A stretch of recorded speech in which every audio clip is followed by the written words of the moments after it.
네, 토트넘과 첼시의 경기 런던 더비 저희가 프리뷰 해보도록 하겠습니다. 이번 주말 우리 시간으로는 주말이 지나고 일요일에서 그쵸. 월요일 넘어가는 1시 반에 경기가 있는데 이 경기 이야기해보도록 하겠습니다. 일단 토트넘은 맨시티전 굉장히 기분 좋게 생일자의 버프를 받아서 대승을 거뒀는데 문제는 로마와 풀럼한테 비기고 보머스에게 패를 하면서 이제 하락세를 보이고 있습니다.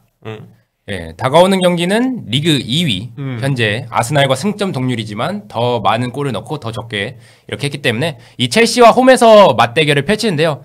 토트넘과 첼시의 가장 큰 차이는 아무래도 선수단 크기가 아닐까 싶습니다. 주전과 비주전 차이가 큰 데다가 선수도 많지 않은 토트넘 vs 토드볼리 신임 구단주의 일단 유망주면 지르고 보는 사고 보는 이 정책이 유로파 컨퍼런스 리그 진출과 맞물려서 지금 빛을 발하고 있는 사실 많이들 욕했잖아요. 근데 이번 시즌 욕 못합니다. 그쵸. 그러니까 챔피언스 리그면은 이 정도 로테를 못 들였을 텐데 오히려 컨퍼런스 리그를 진출하니까 첼시가 마음껏 로테이션을 돌릴 수 있는 거예요. 그래서 이제 이른바 리그 기준 벤치 자원들이 경기력이 살아있죠. 완전 살아있죠. 그쵸. 그러니까 이제 벤치 멤버와 이제 선발 자원 간의 격차가 크지 않은 게 왜냐면 은쿤쿠가 첼시 최다 득점자인데 그 파머 백업이에요. 그것만 봐도 참 그렇죠. 대단하죠. 그러니까 이따가도 말하겠지만 첼시는 이번 리그에서도 주중 리그에서도 로테이션 많이 돌렸고요. 지금 토트넘 얘기부터 하겠습니다. 토트넘은 센터백 부상이 많아도 너무 많은 상황입니다. 본머스전에서 벤 데이비스가 부상을 당했고요. 그래서 온전한 센터백이 현재로서는 라드 드라구신밖에 없다. 이렇게 얘기를 드릴 수 있겠습니다. 그래서 원래대로였다면 포스테코글로 감독도 로메로 복귀에 좀 신중을 기했을 것 같아요.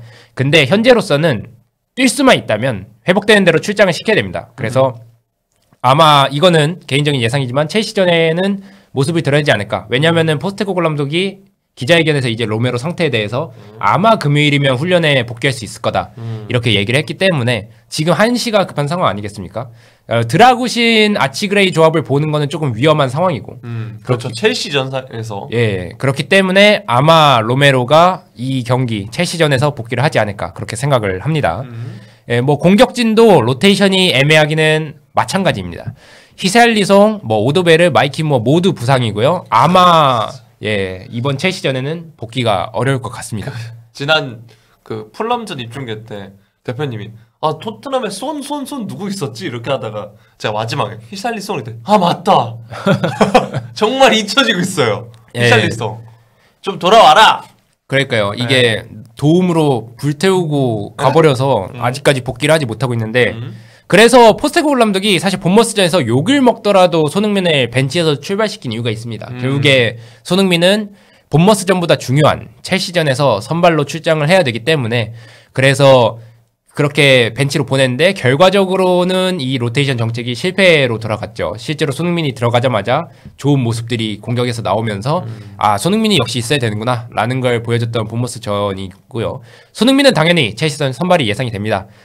존슨이 이번 경기에서 조금 활약이 저조했기 때문에 아마 클루세프스키가 오른쪽 윙어로 나서지 않을까 싶고요. 그렇게 되면은 손흥민, 이제 도미닉 솔랑케, 그 다음에 데얀 클루세프스키 이 쓰리톱으로 가동이 되지 않을까 이렇게 예상이 됩니다.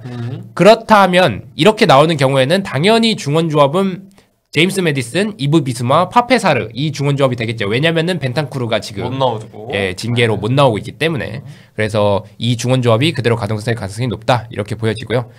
손흥민 선수 다른 프리미어리그 이 빅클럽들 상대로는 전적이 좋은데 유독 첼시 상대로 약했어요. 그러게요. 첼시 상대로 19경기 지금까지 모든 대회에서 19경기를 했는데 2골밖에 못 넣었습니다. 근데 그 골이 임팩트가 커서 그렇지.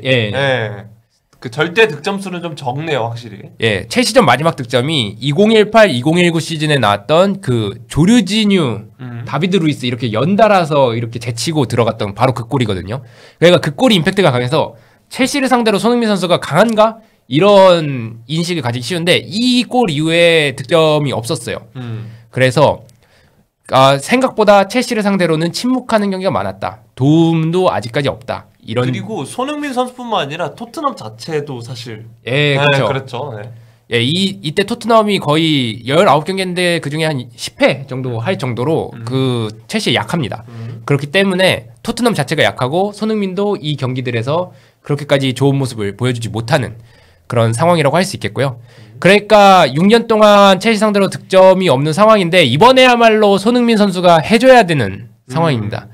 왜냐하면은 첼시에서 지금 공격진 아시겠지만 토트넘 이 본머스전도 보시면 알고 플럼전도 보시면 알겠지만 손흥민 선수가 터지지 않으면은 결국에 이 토트넘 공격이 풀리지 않는 모습이 계속해서 나왔기 때문에 이번에야말로 득점이든 도움이든 손흥민이 첼시를 상대로 실력을 발휘해줬으면 하는 그런 상황입니다. 네.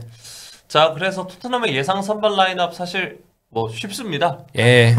뭐 다들 예상하시다시피 그런 라인업이고요. 네. 일단 뭐 앞서서 3톱과 미드필더진 얘기해 주셨고 그리고 이제 수비진도 로메로가 복귀한다는 가정하에 예. 그리고 포로도 다시 선발 복귀하면서 이렇게 되지 않을까라는 게 지금 예측입니다. 여기서 달라질 수 있는 거는 이제 오른쪽 윙어가 브레넌 존슨이 나온다라고 하면은 쿨루세프스키가 중원에 나올 가능성도 그렇죠. 있어요. 네. 근데 메디슨을 살리기 위해서는 아무튼 비수마랑 사르가 있어야 되는 게 사실이기 때문에 뭐 이거는 포스테코글루 감독의 전술적 선택에 달린 거죠. 만약에 첼시를 상대로 전방 압박을 좀 더 해야 된다라는 판단이 서면은 이제 대한 쿨루세프스키와 제임스 메디슨을 나란히 세우는 전략을 세울 거고요. 전방 압박이 아니라 조금 더 이 수비 안정, 그 다음에 메디슨을 살리는 그런 전술을 써야 된다. 이럴 때는 지금 나오는 라인업과 같이 사용할 예정입니다. 예. 네. 그럼 첼시 이야기를 해보도록 하겠습니다. 네. 자, 첼시는 정말 잘 굴러가는 팀이다라고 뭐 이렇게 정의할 수 있을 것 같은데 사실 걱정을 많이 했거든요. 그렇죠. 감독도 바뀌었고 감독도 프리미어리그 경험은 없는 감독이고 그리고 이제 어쨌든 2부 리그에서 성과를 낸 감독을 데려와서 뭐 되겠어! 라고 하시는 분들도 있었는데 잘 되고 있습니다. 예, 이게 로테이션 정책이 성공하는 것도 결국에는 엔초 마레스카 감독이 워낙 좋은 성과를 내고 있기 때문이기도 한데 에스턴 빌라전에서 3대 0으로 승리 거뒀고요. 네. 그 주중에 있던 사우샘프턴전에서도 5대1 대승을 거뒀습니다. 여기서 두 경기 모두 나선 선수는 콜 파머, 엔소 페르난데스, 마르크 쿠쿠렐라, 그 다음에 모이세스 카이세도 딱 봐도 빠지면 안 되는 애들. 이 4명 빼고는 전원 로테이션을 돌렸습니다. 심지어 골키퍼도 교체를 했어요. 그리고 카이세도는 한 경기는 중원에서 뛰었지만 한 경기는 또 라이트백으로 뛰었습니다. 그때는 중원이 엔소 페르난데스와 이제 로메오 라비아. 라비아 선수 1년 동안 부상으로 고생하다가 이번 시즌에는 또 잘하고 있거든요. 네. 그렇기 때문에 이 지금 중원 비롯해서 모든 포지션에서 더블 스쿼드가 가능한 그런 상황이기 때문에 로테이션 충분히 돌리고 있고요. 제가 계속해서 이제 첼시가 후반기까지 좀 지켜봐야 된다. 좀 이제 우승 경쟁을 할 거다라고 내다보는 이유는 딱 하나입니다. 선수단이 너무 훌륭해요. 이 선수단 뎁스가 리버풀, 아스널 뭐 조금 고꾸라지긴 했지만 맨시티 모든 팀보다 훌륭합니다. 그리고 이렇게 훌륭해질 줄 몰랐죠? 예. 사실 그 새로 이적해온 선수들도 그랬을 거예요. 예를 들어 듀스버리 홀 예. 감독이 야, 너 남의 거 따라와. 아, 진짜요? 근데 첼시잖아요. 걱정하지 마. 여기 애들 부상도 많고 너 뛸 수 있어. 왔더니 감독님.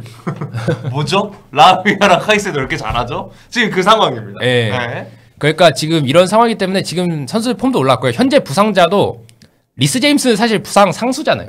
우리가 아까 히샬리송 언제 돌아오냐 얘기했는데 히샬리송도 제임스 앞에선 선비입니다. 예. 제임스는 사실상 그 병원에서 지내는 시간이 더 많기 때문에 그다음에 웨슬리 포파도 사실 잔부상 많은 그렇죠. 선수고 네. 예, 이 두 명 빼면 사실상 없는 상황입니다. 그렇기 때문에 뭐 부상자도 토트넘에 비해서 훨씬 적다 이렇게 볼 수 있겠고 아마 에스턴 빌라전과 더 유사한 명단으로 나왔지 않을까 싶은데 빌라전과 소튼전에 나왔던 선발 명단 조합을 조금 이렇게 적절히 조합을 할 것 같아요. 그래서 아마 니콜라 잭슨이 선발로 나설 것이고 그 다음에 윙어는 산초, 네투, 그 다음에 중앙에 파머 이런 식으로 나설 것 같은데 윙어는 한 자리 정도는 바뀔 수 있을 것 같아요. 그렇죠. 뭐 노니, 예, 마두에케. 네. 뭐 펠릭스는 사실 안 나올 것 같고, 예, 그 다음에